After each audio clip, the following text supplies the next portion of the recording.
عالمی منظرنامے سے چین میں ہوابازی کے شعبے میں مسلسل تکنیکی کامیابیاں سامنے آ رہی ہیں۔ حالیہ دنوں میں جدید طیاروں کے انجنوں کی آزادانہ ترقی میں نئی پیش رفت دکھائی دی ہے۔ اس سال 3 نئے ماڈلز پہلی پرواز سے گزریں گے۔ مزید تفصیلات جانتے ہیں بیجنگ سے شاہد افراز خان کی اس رپورٹ میں۔ چین نے جدید طیاروں کے انجنوں کی آزادانہ ترقی میں نئی پیش رفت حاصل کی ہے اور اس سال 3 نئے ماڈلز پہلی پرواز سے گزریں گے اور پروڈکشن سرٹیفکیشن حاصل کریں گے۔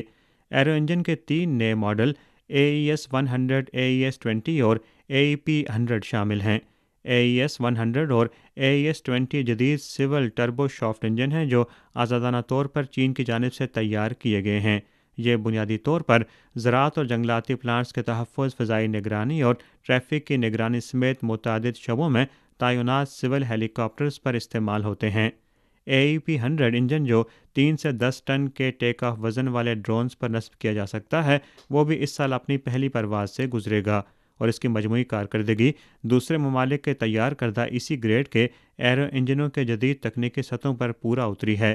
چینی حکام کے نزدیک رواں سال عام ہوابازی کے انجنوں کی پیداوار میں مزید شاندار پیش رفت بھی ہوگی۔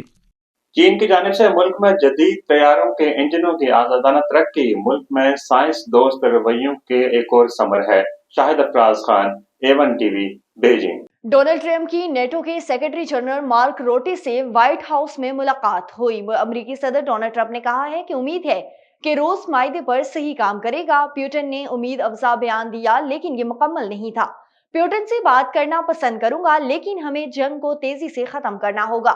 امریکی حکام اس وقت روس میں یوکرین کے بارے میں سنجیدہ گفتگو کر رہے ہیں اور رمضان مبارک کے پہلے عشرے میں مسجد الحرام میں زائرین کی آمد کا نیا ریکارڈ قائم ہو گیا۔ حرمین شریف کے امور کی جنرل اتھارٹی کی جانب سے بتایا گیا ہے کہ ماہ سیام کے ابتدائی 10 ایام میں مسجد الحرام میں عبادات اور زیارت کے لیے آنے والوں کی تعداد 2,50,00,000 سے تجاوز کر گئی، جو ایک منفرد ریکارڈ ہے۔ اتھارٹی کے مطابق اس عرصے کے دوران 55 لاکھ سے زائد مسلمانوں نے عمرہ ادا کیا، جو مقدس مقام پر مذہبی سرگرمیوں میں نمایاں اضافے کی نشاندہی کرتا ہے۔